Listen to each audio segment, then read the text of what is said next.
Tavşanın süpürgesi. Rüzgarlar diye esiyormuş. Hop hop tavşan süpürgesini almış ve yapraklara yazık kalmış, onları süpürmek istemiş. Biraz sende karga ekletmiş. Karga biraz sende süpürmek ister misin demiş. Hayır, ben daha çok küçüğüm demiş.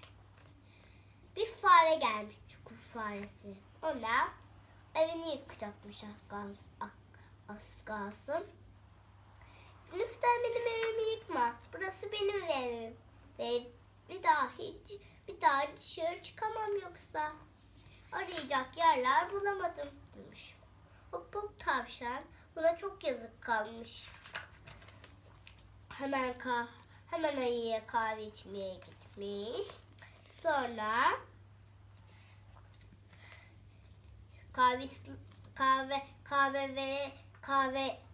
kahve içelim mi? Ama biraz çay içelim mi demiş.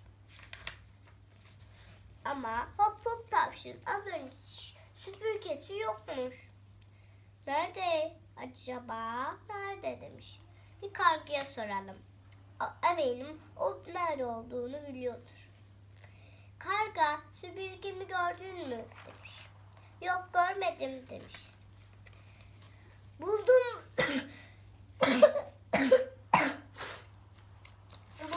buldum. Süpürge yaprakların içine saklanmış.